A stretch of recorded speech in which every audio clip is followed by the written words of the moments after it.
Hello students, welcome back to my channel. इस video में आप जानने वाले हैं क्लास 12th सब्जेक्ट अर्थशास्त्र का मॉडल प्रश्न। तो इस वीडियो को पूरा ध्यान से देखें और इन सारे प्रश्नों को नोट करते हुए भी चलें, क्योंकि ये प्रश्न पत्र में जितने भी क्वेश्चन दिए गए हैं वो सारे ही आपके बोर्ड एग्जाम के लिए बहुत ही इम्पोर्टेंट हैं। तो आइए शुरू करते हैं आज का वीडियो।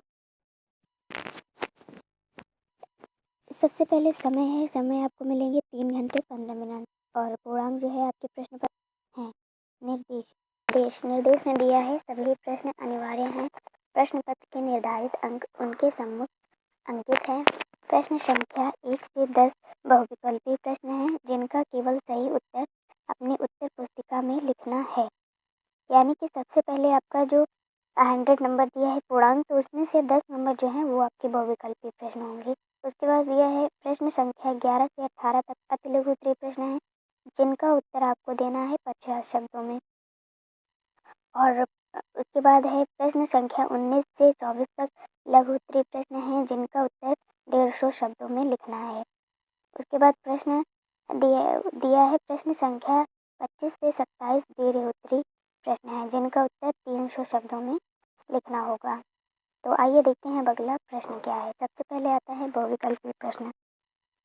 बहुविकल्पी प्रश्न में प्रश्न पहला है, सीमांत तुष्टिगुण हांस नियम की विस्तृत व्याख्या किसके द्वारा की गई? गॉसन, फ्रेडरिक, मार्शल अथवा फ्रेजर। प्रश्न दूसरा है, वस्तु एवं सेवा किस प्रकार की लागत का उदाहरण है? स्थिर लागत, ऑप्शन नंबर ख सीमांत लागत, ऑप्शन नंबर ग औसत लागत, ऑप्शन नंबर घ परिवर्तनशील लागत। प्रश्न तीसरा है, पूर्व प्रतिस्पर्धा बाजार के लिए निम्नलिखित में से कौन सी दशा है? औसत आय, सीमांत आय। ऑप्शन नंबर 6 है, विश्वव्यापी आर्थिक मंदी का कालक्रम क्या था? 1920 से 30, 1922 से 25, 1925 से 26, 1929 से 30। प्रश्न सातवां है, अर्ध टिकाऊ वस्तुओं में शामिल होती है।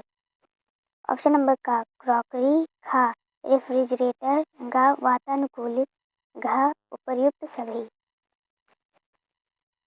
प्रश्न नंबर 8वां है, शुद्ध घरेलू उत्पाद। 4 ऑप्शन इसमें भी दिया है। पहला ऑप्शन है सकल घरेलू उत्पाद माइनस घिसावटें, बी है सकल घरेलू उत्पाद प्लस घिसावटें, ग है सकल राष्ट्रीय उत्पाद प्लस सब्सिडी, घ है सकल राष्ट्रीय उत्पाद प्लस सब्सिडी। क्वेश्चन नंबर 9 दिया है,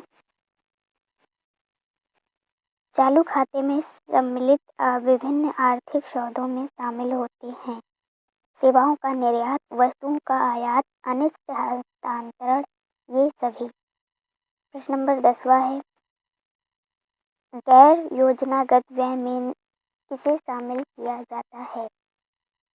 4 ऑप्शन हैं। ऑप्शन नंबर का है अपादान, ख है राष्ट्रीय रेखाएं, ग है वेतन और पेंशन, घ है ये सभी।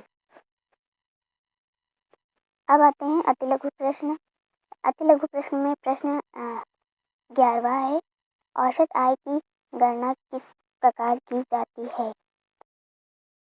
प्रश्न नंबर 12 है, अर्थशास्त्र में बाजार की परिभाषा लिखिए। ऑप्शन नंबर 13, वाणिज्यिक बैंक से क्या तात्पर्य है? ऑप्शन नंबर 14, अस्थिति अंतराल को परिभाषित करें। अब आता है प्रश्न नंबर 15। प्रश्न नंबर 15 है, बजट को निर्धारित करने वाले तत्वों के नाम लिखिए। प्रश्न 16 है, भारत की वर्तमान मुद्रा प्रणाली के किन्हीं 3 बिंदुओं का वर्णन करें। प्रश्न 17 है, केंद्रीय बैंक से क्या तात्पर्य है? इनके मानात्मक उपकरण के नाम लिखिए। प्रश्न 18, वस्तु विनिमय प्रणाली के 3 दोषों का वर्णन कीजिए। तो इस तरह से थे अतिलघु प्रश्न, जो कि 8 प्रश्न यहाँ पे दिए गए हैं अतिलघु, जो कि हैं यहाँ पे 3-3 नंबर के ये प्रश्न दिए गए हैं अतिलघु प्रश्न। अब प्रश्न है लघु उत्तरीय प्रश्न, जो कि है 6 नंबर। प्रश्न नंबर 19 है लघु उत्तरीय प्रश्न से मांग का अर्थ एवं परिभाषा लिखिए। प्रश्न नंबर 20 है कुल आय को उदाहरण द्वारा समझाइए। प्रश्न 21 है पूर्ण प्रतियोगिता एवं एकाधिकार के मध्य अंतर स्पष्ट कीजिए। प्रश्न 22 है सरकारी बजट के कोई 3 उद्देश्य बताइए। प्रश्न 23 स्थितिक अंतराल और अस्थितिक अंतराल के किन्हीं 4 अंतर को समझाइए। प्रश्न 24 मुद्रा के कार्यों को समझाइए। तो ये तो थे लघु उत्तरीय प्रश्न। अब आते हैं विस्तृत उत्तरीय प्रश्न पे, जो कि 10-10 नंबर का होगा। और यहाँ पे 3 प्रश्न जो हैं, और विस्तृत उत्तरीय प्रश्न जो कि 3 प्रश्न आपको करने होंगे। यहाँ पे आपके पास 6 ऑप्शन होंगे और प्रत्येक प्रश्न जो है वो 10 नंबर के होंगे। तो इस तरह से 30 नंबर आपको मिलेंगे विस्तृत उत्तरीय प्रश्न से। प्रश्न देख लेते हैं क्या क्या है। प्रश्न 25 है उपभोक्ता संतुलन से क्या तात्पर्य। प्रश्न 25 है उपभोक्ता संतुलन से क्या आशय है।